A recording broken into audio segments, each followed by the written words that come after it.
Bismillahirrahmanirrahim. Assalamualaikum warahmatullahi wabarakatuh. Alhamdulillah, iyyaka na'budu wa iyyaka nasta'in. Nahmaduhu billah wa nashkuruhu 'ala Allah wa na'udzu billah min sururi anfusina wa min sayyiati a'malina. May yahdihillahu fala mudilla lahu wa may yudlil fala hadiya lahu. Asyhadu an la ilaha illallah wahdahu la syarika lah irghaman liman jahada bihi wa kafar.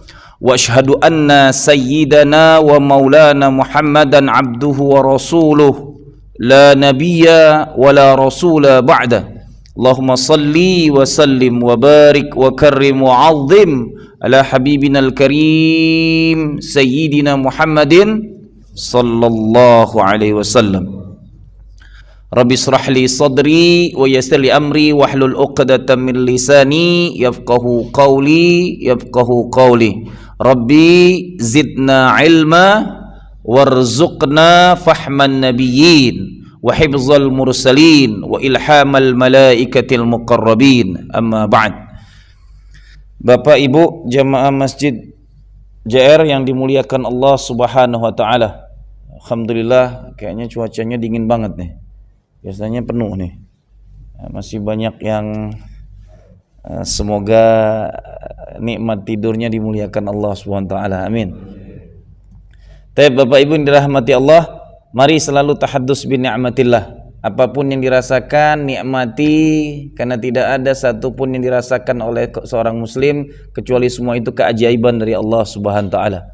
Terkadang yang menurut kita baik, menurut Allah belum tentu baik, dan terkadang menurut kita jelek, belum tentu menurut Allah jelek. Begitulah keimanan seorang muslim.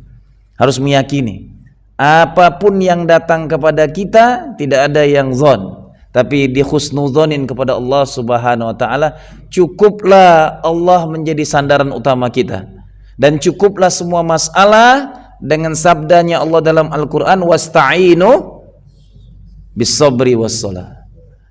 Cukuplah dua ini yang menjadi sandaran kita. Mari agar hati ini selalu nikmat, tentram, khudu, nyaman, ista'in billah. Hanya dua syarat ista'in, minta tolong kepada Allah itu bis-sabri wassalah, dengan sabar dan sholat. Masalah apapun sholatin. Lagi sakit parah banget, sholat, mintalah dengan sholat. Insya Allah sembuhnya lebih cepat. Sakit datangnya dokter gitu, Allah nggak didatangin gitu.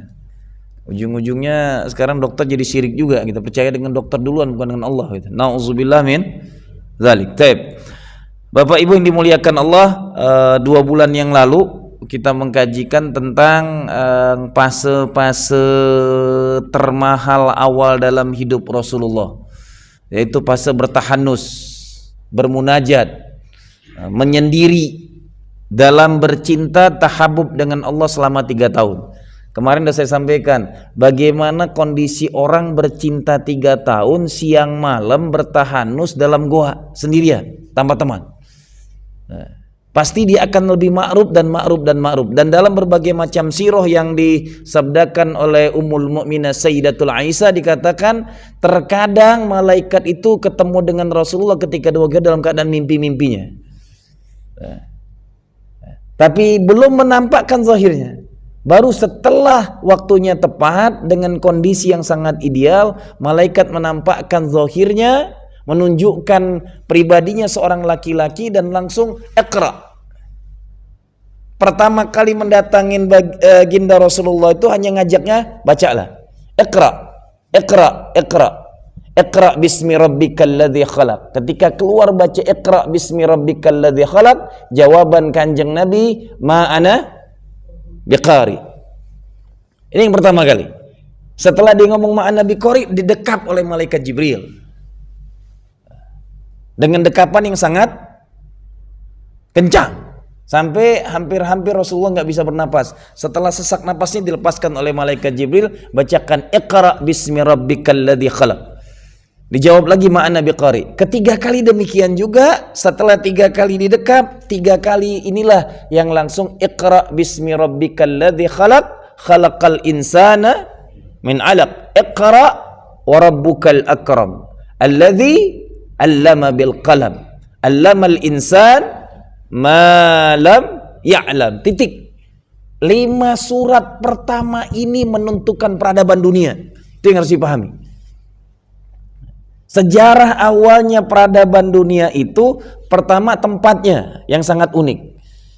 Jadi kalau ada misioner mengatakan kok aneh Nabi menerima wahyunya dalam goa, gitu. Dia nggak paham sejarah gitu. Nabi Ibrahim pun dalam goa, proses mencari. Kalau dia ngerasakan ngelihat matahari ini Tuhanku, ngelihat bulan ini Tuhanku, ngerasa ada angin ini Tuhanku. Ujungnya inna salati wa nusuki wa mahyaya wa mamati lillahi rabbil alamin. Prosesnya pun dalam gua. Kakek buyutnya baginda Rasulullah pun bertauhidnya kepada Allah dalam gua. Jadi Rasulullah ini kalau ngambil wahyunya ketemunya dengan sirah Nabi Allah Ibrahim alaihissalam. Nasabnya sebagaimana cerita Sayyidatul Maryam. Diundi. Untuk yang ngurus Sayyidatul Maryam itu para rahib-rahibnya Bani Israel berebutan pengen miara Sayyidatul Maryam. Diundi semuanya. Siapa yang pensilnya dilempar ke laut berbalik, maka itulah yang akan memelihara Sayyidatul Maryam. Hanya 2 orang waktu itu, 1 orang tabib, 1 orang Nabi Allah Zakaria. Dan diundi kedua kali, yang satunya balik ke sana, Nabi Allah Zakaria sendiri mengurusnya. Itu nasabnya pengen mengurusin Sayyidatul Maryam. Begitupun nasab Rasulullah, sama dengan Sayyidatul Maryam. Ayahnya berkali-kali diundi dengan seekor, awalnya 1 ekor unta, sampai naik 10 sampai harus 100 ekor unta bandingan untuk menyembelih sang ayah. Jadi nasab Rasulullah, nasab mulia yang dalam siro-siro kita akan baca banyak ketemunya. Nah, begitupun ketika Rasulullah awal menerima wahyu, prosesnya tahanus. Bertahanus, berdiam, menyendiri, banyaklah muhasabah, ngelihat kalau kita naik ke Gua Hira, sudah naik ke atas turun lagi. Dan pemandangan Gua Hira itu pemandangan kota Mekah. Dia ngelihat kehidupan masyarakatnya. Jadi pemimpin itu diciptakan di atas gunung. Dan tolong diingat, ada 5 yang dilihat oleh mata ini beroleh pahala. Tolong diingat nih. Dan abis ini silakan diamalkan. Yang pertama, ngelihat Ka'bah. Ya. Jadi ngelihat Ka'bah itu nggak usah zikir, nggak usah ngapain, cuman ngelihat saja. Antum diam kayak gini aja, natapnya aja sudah ngapusin dosa. Nggak usah bicarain apa-apa, nggak usah baca Quran, nggak usah zikir, nggak usah tawaf, nggak usah sholat, cuman ngelihat saja udah ngapusin dosa. Tambah lagi antum baca Quran di sana, berzikir di depannya, baca doa di depannya, gitu. Tambah lagi sholat di depannya. Itu beroleh pahala pertama. Yang pertama melihat Ka'bah, yang kedua melihat Quran. Al-Quran itu dilihat saja sudah beroleh pahala. Ingat, proses menturunnya Al-Quran ini mahal. Harus 3 tahun dulu bertahanus. Jadi kalau kita bayangkan, maksudnya logikanya gini, ngelihatnya saja sudah beroleh pahala. Rasul mendapatkannya sampai ketakutan yang sangat luar biasa. Awal kali Quran turun itu sangat amat berat bagi baginda Muhammad Rasulullah SAW. Ujian terberatnya, dipeluk sampai sesak napasnya 3 kali diingatkan. Nah, ngelihat Quran nggak usah dibaca, ngelihat saja dapat pahala. Tambah lagi yang kadang-kadang di kebet sini, kebet sana itu kelihatan banget nggak bisa baca Qurannya, nggak apa-apa lah, gitu. Daripada nggak pernah sama sekali buka Quran, cuman ngelihat Qurannya dia beroleh pahala. Tambah lagi membacanya, menyampaikan dalam kajiannya, dibedah, dihafalkan, didalami, diamalkan, luar biasa Quran. Ini yang kedua, yang beroleh pahala ketika cuman dilihat. Yang ketiga, saling pandang suami istri, beroleh pahala. Bu, pahalanya lebih hebat daripada sholat tahajud. 1000 rakaat pun kalah gitu. Mohon maaf, karena sholat tahajud itu cuma sunnah. Memandang suami istri itu hukumnya wajib. Mandang suami aja demek banget. Ngapain dipanggang gitu-gitu doang. Yang jarang mandang suami, yang jarang mandang bini, awet tua bukan awet muda gitu. Kalau sering-sering saling pandang, ini enggak, HP dipandangin orang-orang yang enggak jelas gitu. Mandang suami malas banget gitu. Macem-macem dibuka gitu. Tapi mandang suami, masya Allah. Coba kalau tiap hari mandangin suami itu makin kelihatan mesranya nanti. Tambah lagi sering memeluk suami. Suami yang jarang dipeluk, awet tua dia. Bukan awet muda gitu. Begitu luar biasanya saling pandang dalam Islam. Kenapa? Memandang lawan jenis yang tidak halal, apakah hukumnya? Dosa.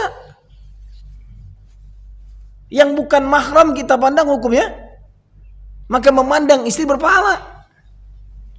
Ya Pak, pulang ini pandangin bini, terserahlah mau bentuk wajah gimana gitu. Nikmatin aja. Karena ini hadis yang ketiga.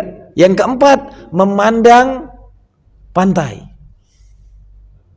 Datang ke pantai itu dapat pahala. Mandangin pantai itu dapat pahalanya. Yang kelima, memandang gunung. Lihat gunung. Jadi boleh ibaratin. Cuman sayangnya Sabtu Ahad gunung kita udah nggak bener lagi, macet semua ke apa? Ke puncak macet, ke pantai macet kalau Sabtu Ahad gitu. 2 tempat ini sunnah untuk dipandang. Tambah lagi luar biasanya gunung Indonesia semuanya hijau. Lihat gunung di Arab batu semua. Kita ini luar biasa berkahnya. Hadis ini turunnya di kota yang gunungnya gunung batu semua gitu. Tambah lagi ketika kita ada di Indonesia ini yang luar biasa. Nanti hubungkan dengan ayat Quran, wal jibala arsaha. Apa kata Allah? Mata'al lakum wa li'an'amikum. Wal jibala arsaha. Kami tinggikan gunung-gunung untuk apa? Untuk kamu nikmatin. Mata'al lakum wa li'an'amikum, dan keluarga kamu sekalian. Jadi tamasa jalan-jalan ke gunung itu ada ayatnya. Bukan karang-karangan. Wal jibala arsaha. Mata'al lakum. Mata' itu untuk dinikmati. Wa li'an'amikum, dan habis ini silakan nih masjid membuat wisata keluarga Masjid JR ke gunung-gunung.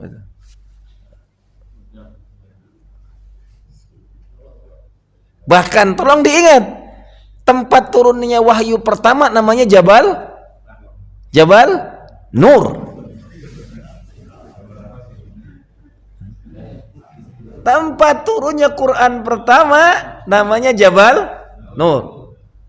Ada apa gitu? Kok nama gunungnya pun khusus Jabal Nur? Karena di situ turunnya nur Allah pertama kali kepada baginda Rasulullah SAW. Dalam hadis lain, nurun ala nur. Dalam ayat Al-Quran, yahdillah linurihi mayyasha. Karena Rasulullah cahaya yang memberikan cahaya kepada yang lain. Al-Quran pun cahaya. Ketemu cahaya di antara cahaya yang ada. Baginda Rasul sebagai cahaya Allah, malaikat Jibril cahaya, Al-Quran pun cahaya. Maka Jabal itu dinamakan Jabalun Nur. Bertemunya, bersimpunya para cahaya yang sangat mulia. Jadi hakikat turunnya wahyu pertama ini harus dipahami oleh kita dalam makna sirah, bukan sembarangan. Dan dari Nabi itu, kalau antum pergi umroh, pergi haji, tolong diingat, rumah Rasulullah itu sampai sekarang masih ada di belakang setelah Sofa dan Marwah. WC yang ada di Marwah itu rumah Abu Jahal bin Abu Jahil, Murakaban lagi kan gitu. Manusia paling biadab di zamannya gitu. Bengis banget itu bencinya Rasulullah tuh. Jadi bencinya Abu Jahal itu dengan Rasulullah, pamannya sendiri paling benci setelah Rasul membawa wahyu. Itu bukan lagi benci tegak duduk, bukan. Bencinya 24 jam. Kemanapun Rasulullah harus dibunuh. Alhamdulillah hari ini rumahnya itu jadikan WC gitu. Jadi kalau antum lagi ke WC situ, ya kencingin aja lah, makhluk paling biadab itu. Karena rumah dia. Tapi sayangnya di belakangnya sekali, di belah sana ada rumah Rasulullah. Dijaga tapi ketat. Di daerah itu Rasulullah tinggal, di situ kampungnya orang-orang jet set, orang-orang kayanya di Mekah zaman itu.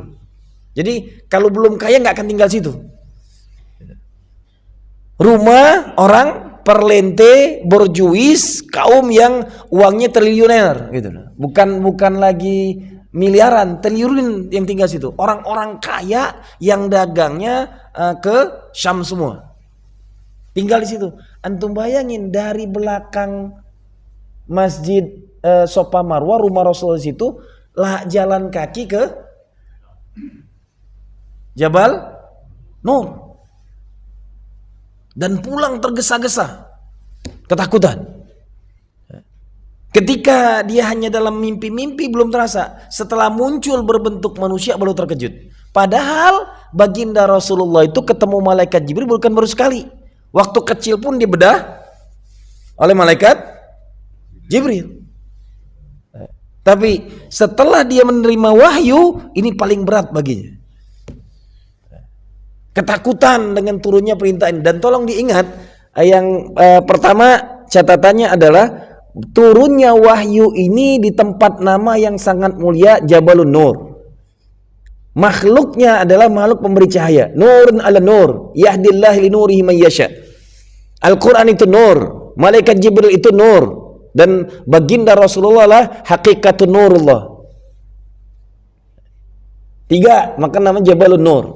Tempat ini tempat yang sangat sakral oleh baginda Rasul, karena bukan sehari 2 hari, 3 tahun bertahanus di sana. Nanti dibahas hari ini nggak ada pahalanya datang ke Jabal Nur, dia bilang. Afwan, jangan sampai kita ini malahan kok risih banget dengan amalan umat Islam gitu, kok berpenyakit gitu ngeliat saudaranya gitu.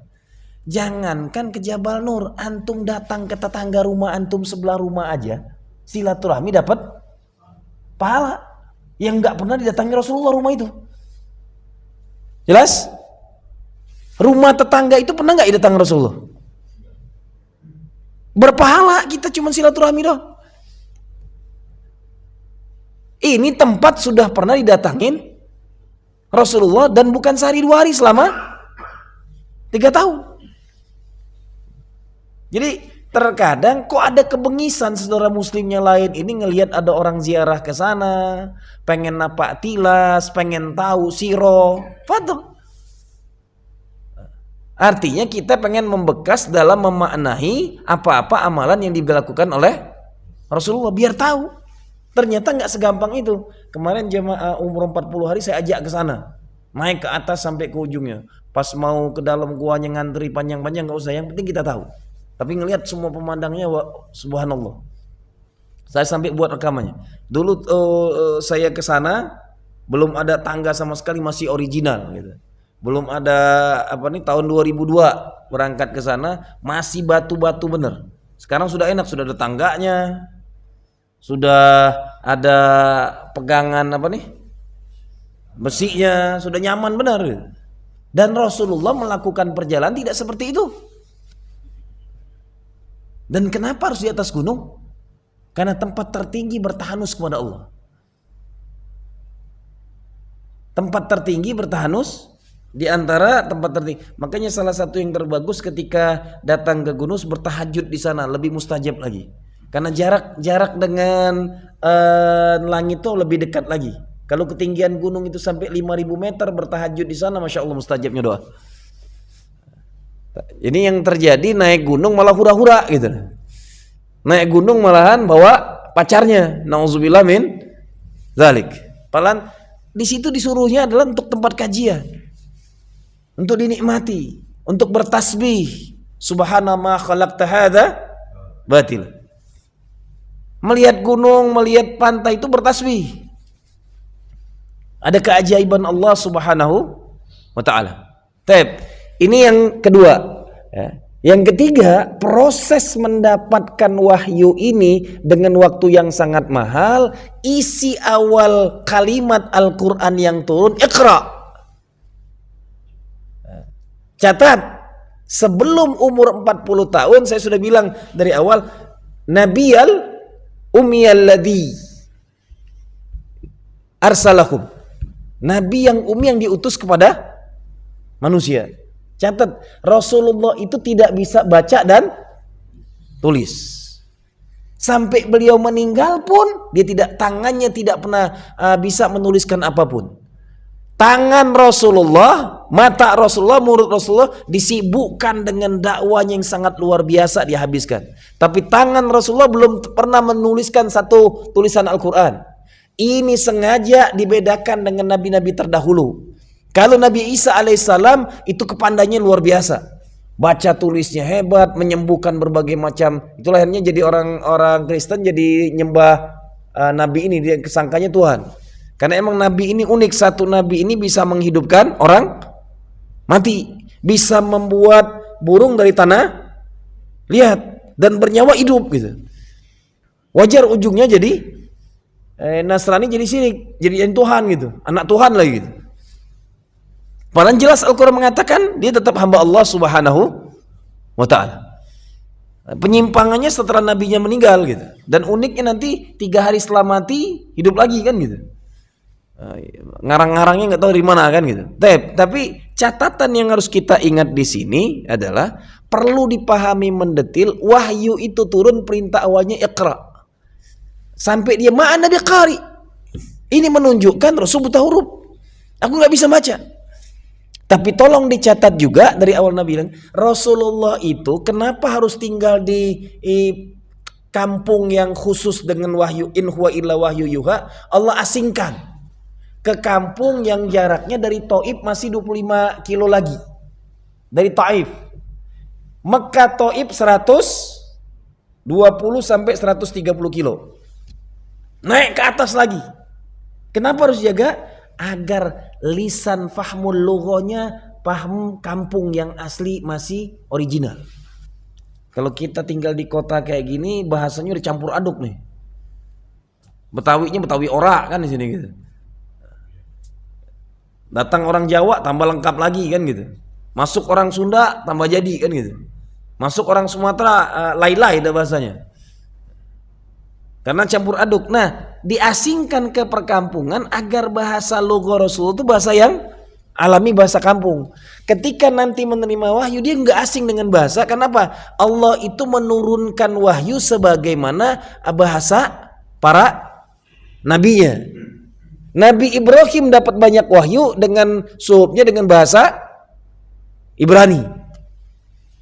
Hatta Taurat dan Injil dan Zabur. Bahasa nenek moyangnya bahasa Ibrani. Maka Injil itu tulisan awalnya aslinya bahasa Ibrani. Karena bahasa nenek moyang Bani Israel bahasanya itu. Dan hari ini pun Bani Israel masih memakai bahasa itu. Jadi mereka itu paham banget 3 kitabnya. Nah, kita cuman punya 1 kitab utama kita, Al-Quranul Karim. Ayat pertama turunnya disuruh baca. Orang yang gak pernah baca sama sekali. Pendidikan pertama bacanya pun prosesnya berat. Langsung didekap. Lebih lagi parahnya pendidikan adab kepada Nabi Allah Musa walaupun gak lulus. Di surat Al-Kahfi. Innaka lan tasbira ma'iya abada. Kata Nabi Allah Khidir, innaka lan tasbir ma'iya abada. Engkau gak akan bisa sabar ikut denganku abadan selamanya. 3 kali dengan ujiannya nggak lulus deh belajar adab. Padahal disuruh Allah untuk ketemunya pun prosesnya unik. Ikan bisa hidup, terjun ke laut gitu. Kemudian nanti lupa ke sana, perjalanannya bukan sehari 2 hari dari Palestina ke Antolaya. Antolaya itu sekarang adanya di Turki. Belajar, tapi nggak lulus. Gitu. Ini langsung belajar. Iqra'nya langsung diajari malaikat Jibril sambil dibekap. Jadi emang ilmu ini tolong diingat nggak gampang, nggak mudah. Proses dapatkan ilmunya 3 tahun dulu bertahanus, setelah itu 23 tahun ilmu diturunkan. Untuk menjadi satu hamba Allah yang punya kepakaran tersendiri dan tidak pernah Allah menurunkan Al-Quran dalam 1 surat. Kecuali setiap kali turun hanya 5 ayat. Jadi kalau surat-surat pendek yang 3 ayat kemungkinan langsung turun. Tapi selebihnya Allah tidak pernah menurunkan Al-Quran langsung surat Al-Baqarah. Maka kenikmatan sahabat dulu bisa menghafaznya luar biasa. Karena turun 5 ayat dan setiap ayat itu langsung menunjukkan kepada tujuan perintah syariat. Dan tolong diingat, semua perintah syariat itu tidak ada yang langsung berproses dalam turunnya Al-Quran selama 23 tahun. Ada larangan, itu bertahap semuanya, nggak langsung. Bahkan Sayyidina Umar bin Khattab masih mabuk dalam keadaan sholat. Baru setelah perintah Al-Quran tidak boleh lagi ayatnya tuh wala taqrabus shalah wa antum sukara. Jangan kamu sholat dalam keadaan mabuk. Baru dilarang. Waktunya kapan? Waktu sholat doang. Enggak sholat boleh mabuk masih. Ketika belum ada ayat selanjutnya turun gitu. 23 tahun proses ini yang harus diingat adalah proses mahal awalnya ayat tentang Iqra, kecerdasan intelektual. Iqra, Iqra, Iqra, ma'ana biqari, ma'ana biqari, ma'ana biqari. Iqra bismi rabbikal ladzi khalaq. Maka bacaan yang terhebat, terbaik, termulia, bacaan atas nama Allah. Iqra bismi rabbikal ladzi khalaq. Iqra, baca dengan nama bismi rabbik, Rob kamu. Diartikan Tuhan. Rob itu bukan Tuhan, Rob itu pemelihara, pengayom, pendidik, pemerhati, pemberi segalanya. Robba yurabbi. Kalau kata ada Robba yurabbi itu ujungnya tarbiyah. Asal katanya Robba yurabbi, nggak tahu jadinya Tuhan kan gitu. Jauh banget. Arti Robba yurabbi itu lengkap banget. Yang mendidik, yang memerhatikan, yang memelihara, yang memberi kecukupan, yang mencukupi segala hal. Itu Rabbun. Arti aslinya ya dalam bahasa Arabnya. Diterjemahkan dengan praktis jadi Tuhan. Tuhan apa maknanya? Hantu ujung. Tuhan tuh kan. Coba dilihat arti Tuhan apa? Ujung-ujungnya ada kejelasan. Padahal bahasa Arab aslinya asal katanya Robba yurabbi. Nanti dimajhulkan ada tarbiyah. Apa arti tarbiyah? Mendidik. Apakah mendidik itu dari sejak tidak paham sama sekali sampai menjadi paham dan cerdas dan ngerti segala hal? Itu pendidik gitu. Beda dengan pengajar. Nah, Allah di atas tarbiyah, Rabbun, yang memberi segala kecukupan. Iqra bismi rabbikal ladzi khalaq. Rabb alladzi khalaq. Nah, di sini bukan Tuhan tapi Rabb yang menciptakan. Jadi yang menuntaskan segala masalah itu Rabb. Iqra bismi rabbikal ladzi khalaq, khalaqal insana min 'alaq. Diingatkan juga setelah kita ada bahasa tauhidnya kepada Allah, proses kita diciptakan dari segumpal darah. Ada proses alamiah, di awal-awal langsung diajarkan. Awal ayat turun mengingatkan tentang proses kita dari segumpal darah. Iqra bismi rabbikal ladzi khalaq, khalaqal insana min 'alaq. Iqra wa rabbukal akram. Bacalah dan muliakanlah Allah. Jadi setiap membaca itu ujung-ujungnya perintahnya 2 kali. Iqra bismi rabbik, Iqra bismi rabbikal ladzi khalaq, khalaqal insana min. Iqra wa rabbukal. 2 kali Iqra ini tetap menujunya kepada Allah. Jadi bacaan antum sebanyak apapun ketika tidak menuju kepada Allah tidak lebih mulia. Maka usahakan apapun yang kita baca kembalinya mengesahkan Allah subhanahu wa ta'ala. Ini perintah awalnya. Mengesahkan sang khalik Allah subhanahu. Karena 2 kali dia bilang Iqra wa rabbukal akram. Bacalah dan Rabbmulah yang sangat mulia. Rabb, sekali lagi saya tidak mau mengartikannya Tuhan. Karena Rabb ini bahasa Arabnya kalau kita pahami mendetil luar biasa hebatnya. Iqra wa rabbukal akram. Alladzi allama bil qalam. Yang mengajarkan baca tulis.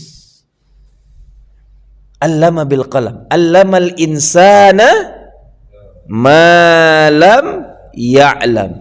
yang mengajarkan manusia segala sesuatu yang tidak kita ketahui. Nanti kesimpulannya dari awal surat ini, inilah satu Quran 30 juz itu menjelaskan dari proses penciptaan alam jagat raya dengan segala planetnya, dengan segala keindahannya, dari proses menciptakannya 6 hari yang Allah sebutkan dalam Al-Quran. Nanti ada apa aja di dalamnya, lengkap isi itu semua ada dalam Al-Quran. Malam ya'lam alladzi 'allamal insan ma lam ya'lam, yang mengajarkan manusia dari segala sesuatu yang dia tidak ketahui. Titik tekannya adalah Al-Qur'an ini datang akan mengajarkan dari hal-hal yang enggak pernah kita ketahui sampai tahu semuanya. Dan Allah beritahu baginda Rasul dari sejak ayat ini turun sampai 23 tahun itu bukan cuman tentang isi dunia, lengkap sejarah nabi-nabi terdahulu. Proses bunuh-membunuh pertama kali dalam peradaban dunia, menceritakan Habil dan Qabil. Proses turunnya Nabi Allah Adam alaihissalam dari surga. Apa asbabnya, apa sebabnya, lengkap detil. Sampai menceritakan kaum yang paling bengis, kaum paling biadab, kaum-kaum yang dilaknat, kaum yang dimusnahkan. Makanya saya baru sadar ketika mengkajikan ini kemarin di Mekah. Luar biasa ternyata. Ketika ada perintah Allah dalam Al-Quran, wa ma khalaqtul jinna wal insa illa liya'budun. Tidak aku ciptakan jin dan manusia kecuali untuk menghamba. Menghamba, selesai. Nggak ada amalannya yang lebih mulia dari itu. Jadi bahasa Al-Qur'annya wa ma khalaqtul jinna wal insa illa liya'budu. Tidak aku ciptakan jin dan manusia kecuali untuk beribadah, menghamba kepada Allah. Maka amal apapun yang tidak ada ibadahnya nggak ada pahalanya. Sadar nggak antum? Ada yang umurnya 60 tahun? Cung, tunjuk tangan. Yang 60. 60. Bapak umur 60, kita hitung-hitung dari sisi amal, ternyata kita beramal tuh nggak sampai 10 tahun. Bahkan kurang dari itu, umur 60 saja. Itu matematis yang ilmiah. 60 tahun umur kita, rata-rata balik kita umur 15 tahun. Ada yang lebih lambat, kadang 17 tahun baru balik. Kita pukul rata aja, laki-laki rata-rata baliknya 13 sampai 15 tahun. Ambil yang paling tinggi 15 tahun. Karena wanita 9 sampai 15 tahun. Laki-laki kita ambil 15 tahun. 15 tahun sebelum balik itu tanpa dosa, tanpa pahala. Ya, udah hilang nih. Nggak ada dosa, nggak ada pahala. Selesai. Umur 60, ambil lagi. Nanti ini yang nggak ada dosa, nggak ada pahala kedua adalah tidur. Kalau kita umur 60 tahun, sepertiga hidup ini untuk tidur. Yang biasanya kadang-kadang ada yang lebih dari sepertiga kan gitu. Bisa aja 2/3 tidurnya kan gitu. Ada yang kayak gitu. Sekarang anggap aja sepertiga. Jadi 60 bagi 3. Berapa? 20 tahun. 20 tahun tidur. Tidur itu tanpa pahala, tanpa dosa. Tapi hati-hati, ternyata hadis-hadis tentang tidur itu sakral banget. Lebih sakral amalannya daripada sholat. Zikir ba'da sholat itu adalah amalan sebelum tidur. Jelas? Ditambah lagi nanti disuruh baca sebelum tidur, baca Fatihah. Ditambah lagi sebelum tidur suruh baca ayat kursi. Ditambah lagi sebelum tidur kalau pengen berkecukupan hidupnya, nggak ada utang sama sekali.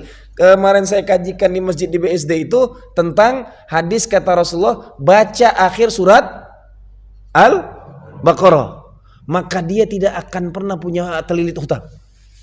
Jadi kalau yang banyak hutang berarti nggak pernah membaca akhir surat Al-Baqarah. Hadisnya 2 ayat terakhir. Walaupun alhamdulillah di negeri kita malah yang banyak dihafalkan dari 3 ayat terakhir. Dari lillahi ma fis samawat. Enggak ada masalah, yang penting niatnya untuk memuliakan ayat Allah. Itu disabdakan nanti di hadis lain, barang siapa mendawamkan membaca 30 ayat, 30 ayat yang didawamkan dibaca setiap malam, maka kuburannya akan diterangi, tidak akan pernah kena azab. Disunahkan sebelum tidur baca surat Tabarak. Itu ada hadisnya. Gitu. Jadi Sebelum tidur itu amalnya sakral banget. Tapi hadisnya nanti kata Allah, rufi'al qalami an thalath. Diangkatnya catatan karena 3 perkara. Anak kecil sampai dia baligh. Orang tidur sampai dia bangun. Orang gila sampai dia. Hati-hati nih, antum jangan, ini saya banyak ngelihat kita nggak punya adab dengan orang gila. Hadisnya orang gila tuh nggak ada dosa. Lebih wali dari wali kalau bahasa saya. Karena nggak ada dosa sama sekali. Kalau orang sudah gila udah selesai masalah dunianya. Ini dikerjain, ditelanjangin, diusir-usir, digebugin gitu, dibully. Nauzubillah min dzalik. Orang nggak punya dosa, malah kita yang buat dosa dengan dia. Ini otak kita nih ngeblinger gitu. Nauzubillah min. Ingat, hadis ini harus beradab dengan orang gila dengan hadis ini. Kenapa? Yang ketiga, orang gila sampai dia yastaiqid, sampai dia sywi, sampai dia sebelum sehat. Orang gila itu nggak punya dosa dan nggak ada dosa, maksum dia, tinggal dia masuk surga aja. Tapi adab di negeri ini orang gila itu terhina banget. Kadang-kadang nggak ada yang ngurusin telanjang, ditelanjangin bener, jadi ketawaan gitu, dan nggak ada yang peduli ngambilnya. Nauzubillah min. Tolong hari ini, mulai hari ini pahamkan ke keluarga kita, jangan pernah bermain-main dengan orang gila, karena hadisnya Rasul memuliakannya. Nggak ada dosa dia. Rufi al-qalam, kata Rasul, diangkatnya catatan Allah. An thalath. Anak kecil sampai dia balik. Ingat, yang punya cucu, punya anak sebelum balik, semua dosa anak ketika sebelum balik lari ke orang tuanya. Semua anak sebelum balik beramal soleh, ikut belajar, baca Quran, sholat ke masjid, segalanya dapat pahala orang tuanya. Hati-hati dengan dosa anak-anak sebelum balik, kita yang dapat. Ini yang harus dipahami. Nah, balik lagi tadi umur 30, 20 tahun tidur ditambah sebelum balik 15 tahun, sudah 35 dari 60. Sisa tinggal 25 tahun. Sisa tinggal 25 tahun. Kalau kita sholat 5 waktu sehari ke masjid, paling lama rata-rata 30 menit. Kita lamain aja 30 menit gitu. Dengan zikir, dengan ngantrinya, kalau nggak masbuk gitu. Anggap aja 30 menit, kita namain lagi sejam. Sehari sejam. Sholat 5 waktu 5 jam. 5 jam sehari. Kita ambil paling tingginya 5 jam sehari. Dari tinggal 25 tahun. Itu belum sampai sepertiganya 5 jam. Sepertiga dari 25 adalah 25 bagi 3. Hah? 8, sekian. 8,3 gitu. Ya kan? 8,3. 8 tahun 3 bulan. Itu baru dikatakan sepertiganya. Kita Pak maksimalin tadi dengan nunggu isyraq dengan segala ini sejam lah, 5 jam ibadah kita, sholat. Sholat kita saja belum sampai 8 tahun. Yang 60 nih, yang sholatnya tiap hari belum sampai 8 tahun. Jadi jangan kita ini ngerasa sudah banyak amal nih gitu. Ternyata kita maksimalin lah dari umur 25 ini dengan ibadah kita paling ngejosnya, misalnya ambil 2/3 dari 8 tambah 2 jadi 16 tahun. Umur 60 tahun kalau kita ambil maksimal banget berpahala ada 16 tahun cuman. Kalau mau digede-gedein gitu. Tambah lagi kalau setiap dia hidup nggak ada niat ibadahnya, terbuang mubazir umurnya. Itu kalau mau dibesar-besarin. Faktanya sehari 5 jam saja umur kita belum sampai 8 tahun untuk sholat. Yang umur 60 tahun sholatnya belum sampai 8 tahun. Yang 60 tahun nih kita bicara. Tambah lagi yang di bawah itu. Jadi kalau kita tidak berinvestasi amal dengan totalitas maksimal dan niat ibadah, tapi pengennya masuk surga kan gitu. Belum lagi ngibahin, gunjingin, ngomongin yang jelek-jelek, nauzubillah min dzalik. Banyak mana nih hitung-hitungannya. Maka ketika kenapa Allah ngatakan wa ma khalaqtul jinna wal insa illa, enggak ada pahala lain. Manusia itu cuma suruh ibadah. Maka niatkan tidur ibadah. Kerja apapun ibadah. Rumah tangga itu adalah ibadah terpanjang yang gak ada pernah habisnya. Di endnya rumah tangga itu ketika innalillahi wa inna ilaihi raji'un. Dan itu harus jadi ibadah termulia. Dan hati-hatilah wanita ketika berumah tangga. Sakral banget gitu. Nanti ada hubungannya dengan di sini. Setelah selesai menerima ayat ini, ada hubungannya ibadah dua ini, jin dan manusia. Baru saya sadar. Di sini ada letaknya, ternyata makhluk yang bernama manusia dengan jin itu diciptakan Allah cuma untuk ibadah. Dan dua-dua golongan ini Allah ciptakan. Dari golongan jin itu ada golongan yang durhaka kepada Allah, kafirnya. Itulah syaitan. Dedengkotnya syaitan ada iblis. Dedengkotnya iblis ada apa namanya? Azazil. Yang tadinya dikatakan soleh segalanya, itu akhirnya jadi kupasan baru. Tapi intinya yang Allah ceritakan dalam Al-Quran banyak iblisnya, nggak banyak mengulang-ulang Azazilnya.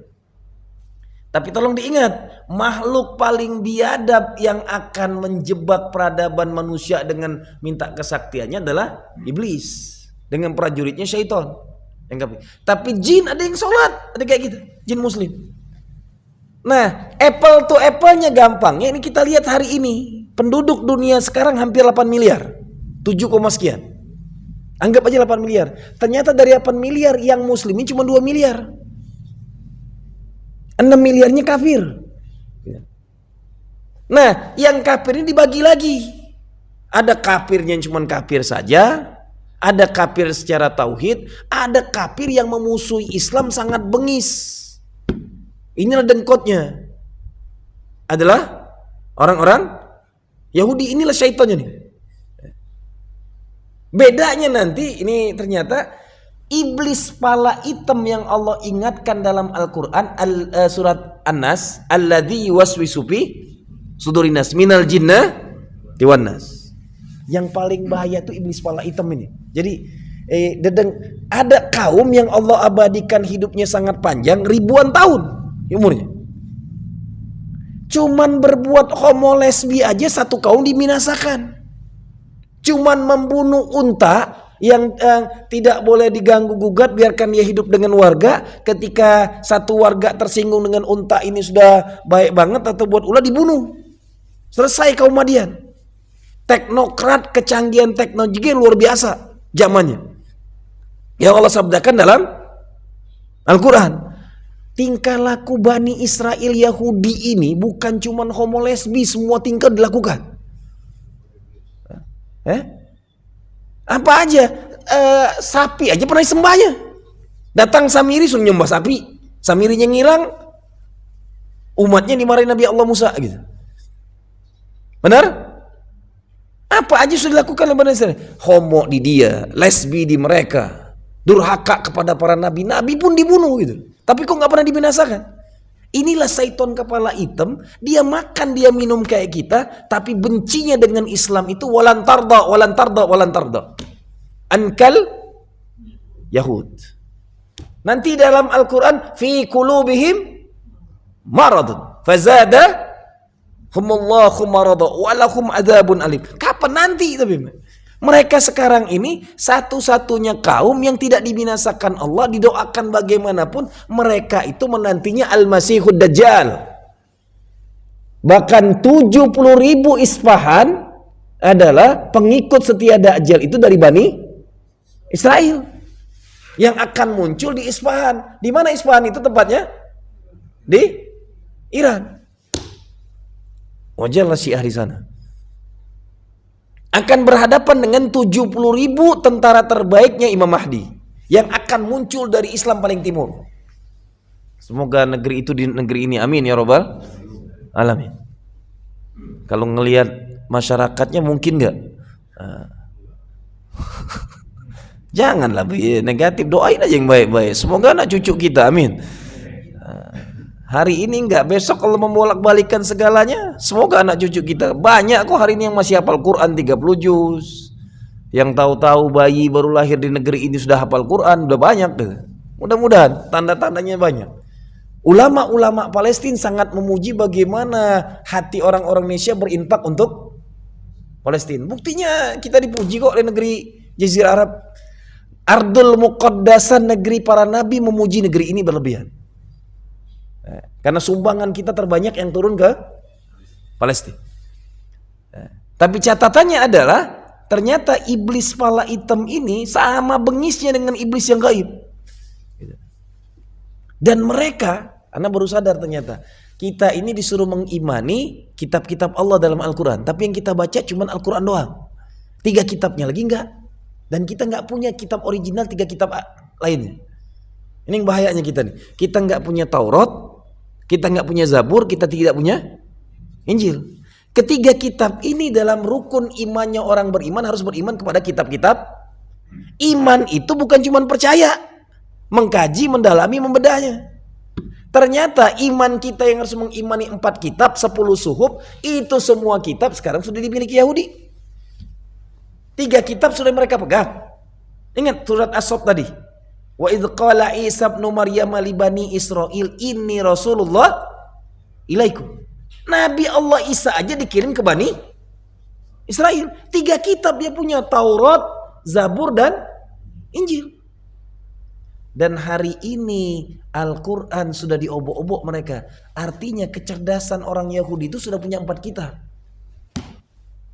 Makanya di sekarang berbuat apapun dia udah tahu.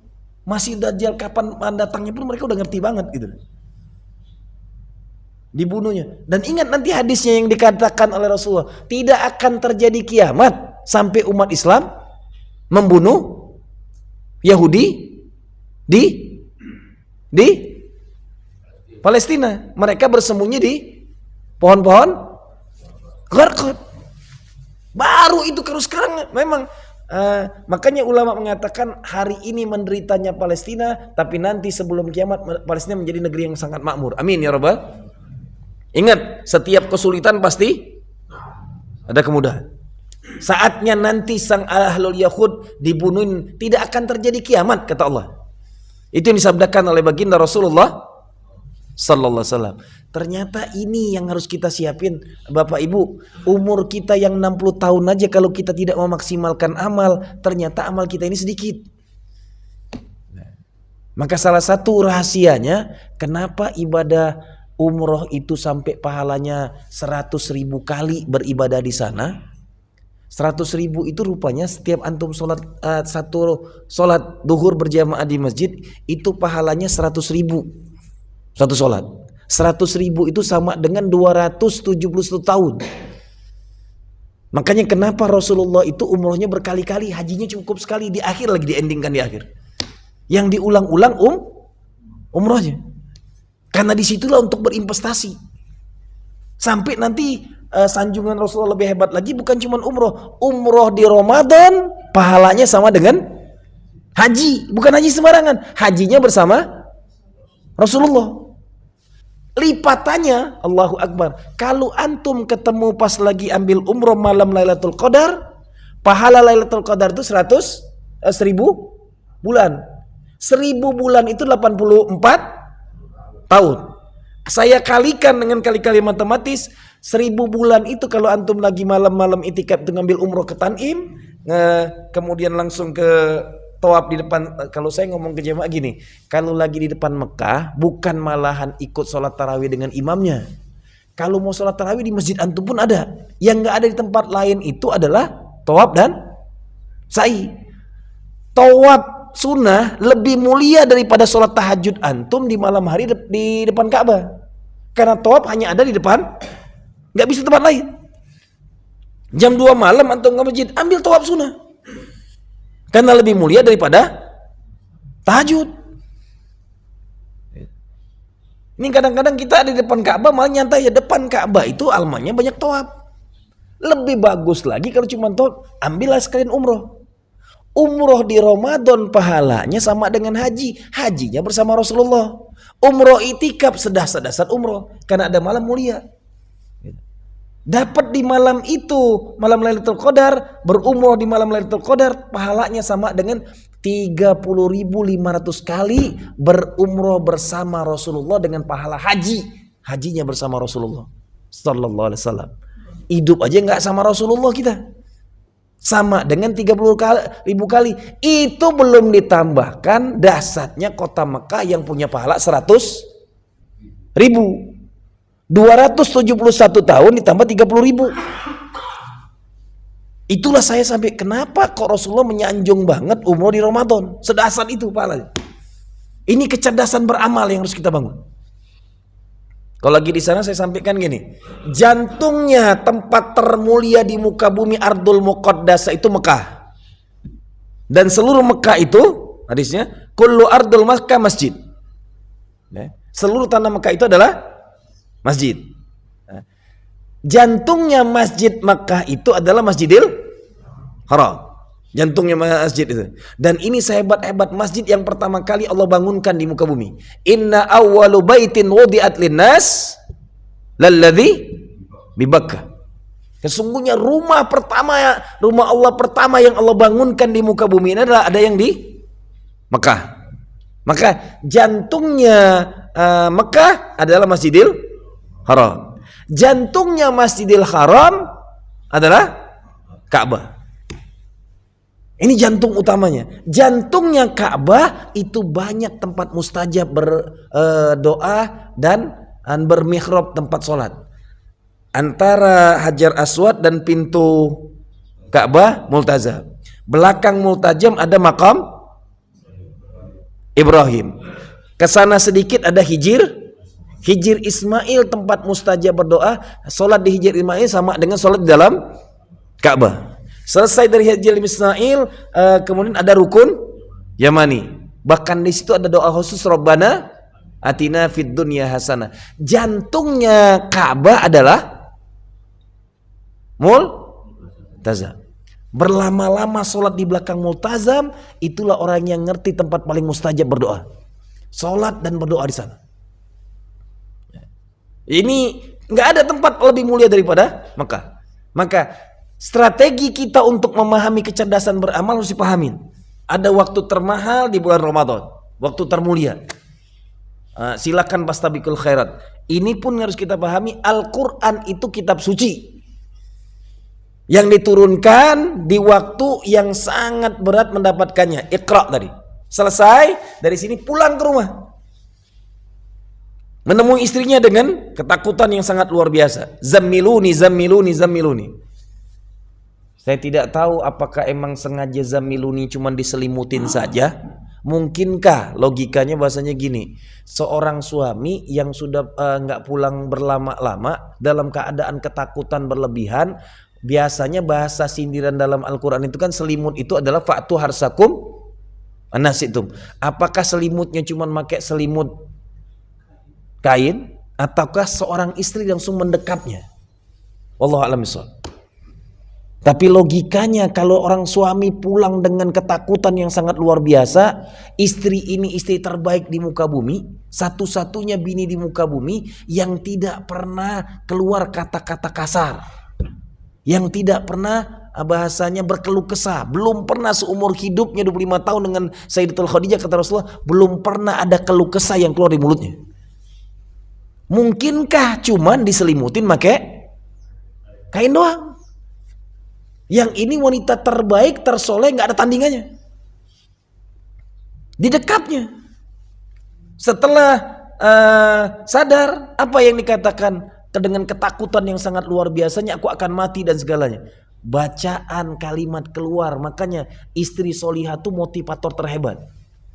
Makanya kalau hari ini dikatakan di balik laki-laki sukses ada wanita hebat. Tapi wanita akhir zaman banyak ngancurin suami, suruh korupsi. Wanita terhebat Sayyidatul Khadijah. Sampai saya baru sadar kenapa harus bini pertamanya punya pengalaman nikah dengan dua laki-laki terbaik sebelum Rasulullah.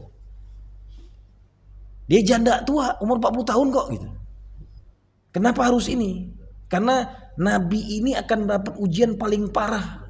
Dan harus ada wanita yang bisa menjadi motivator hebatnya. Ini silakan lihat-lihat istri kita jadi motivator atau jadi musibah kan gitu. Amin ya rabbal alamin. Amin Allahumma amin.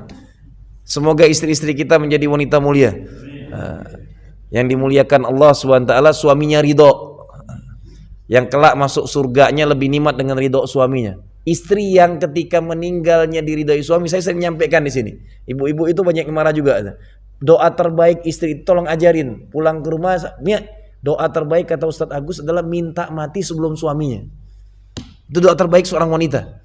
Kalau antum doa terbaiknya adalah ketika sekarang, ya Allah cabut nyawaku bisa dikuburkan halo, diem aja, gak nyambung ini. Hadis sahih itu minta dikuburkan di Baqi. Siapa yang dikuburkan di Baqi bebas azab kubur. Makanya minta, ya Allah cabut nyawaku bisa dikuburkan di Baqi atau mati syahid. Itu ya selesai. Dikuburkan di Baqi, kuburan para sahabat, nggak akan diazab sama sekali. Seorang istri nggak usah minta kubur di Baqi, nggak usah dikubur di Ma'la, nggak usah. Minta aja, ya Allah cabut nyawaku sebelum suamiku meninggal dan kematianku dia ridho. Seorang istri yang dikuburkan oleh suami dan suaminya ridho, bila hisab bila azab langsung masuk surga. Cukup nyari ridho suami aja, dan ridho suami nggak bisa dibeli misalnya. Udah itu aja syarat masuk surganya wanita.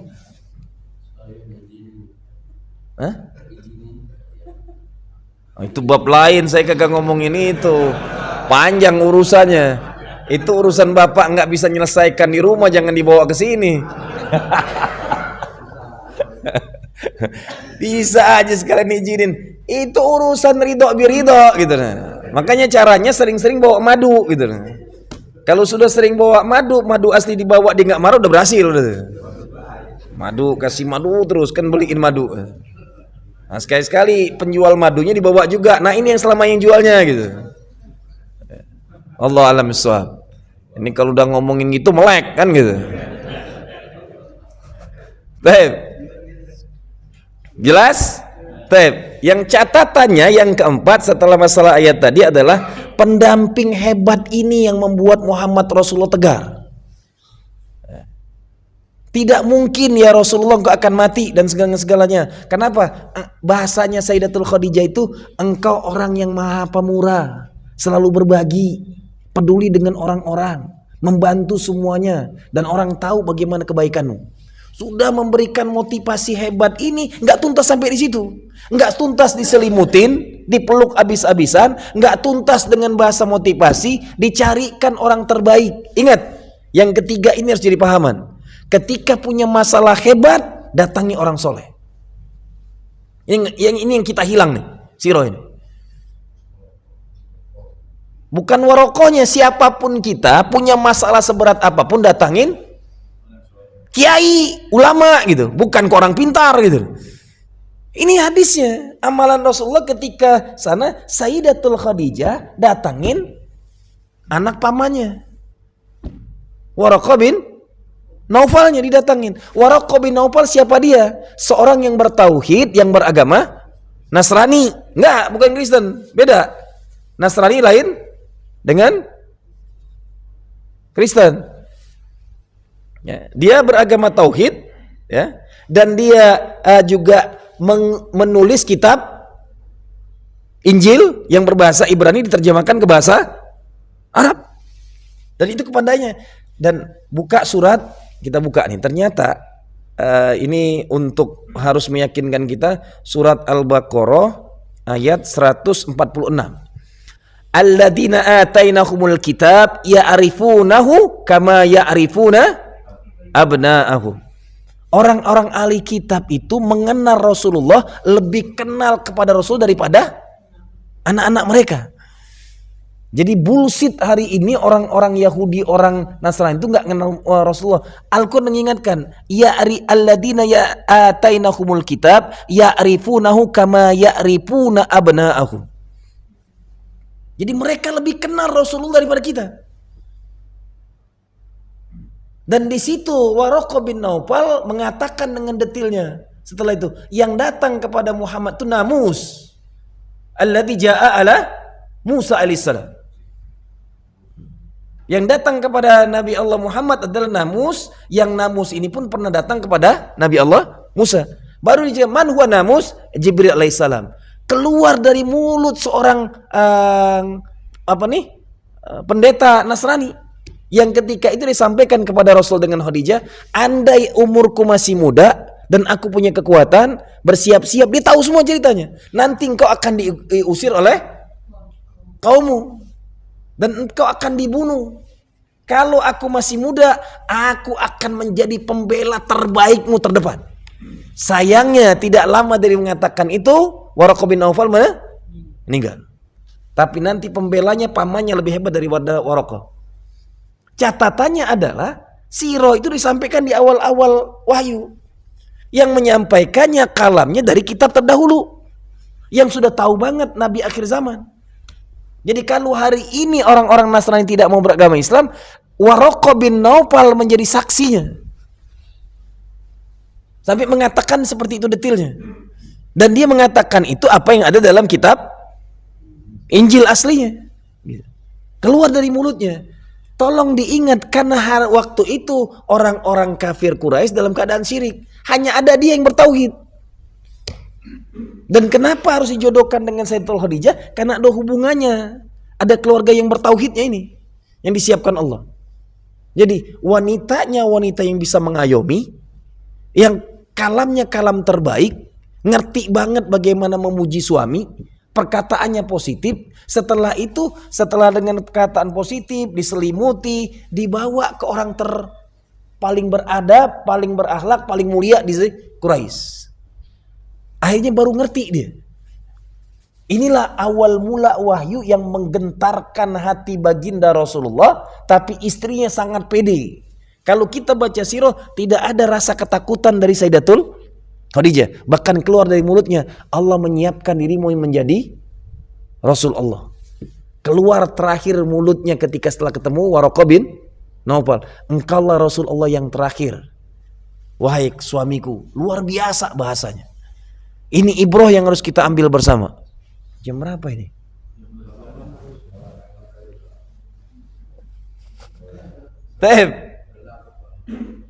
Alhamdulillah. Nikmatin aja. Udah dapat pahala umroh kan gitu. Alhamdulillah. Semoga umur kita makin panjang dan berkah di sisi Allah. Cukup? Gak usah ada pertanyaan? Jazakumullah khairan jaza.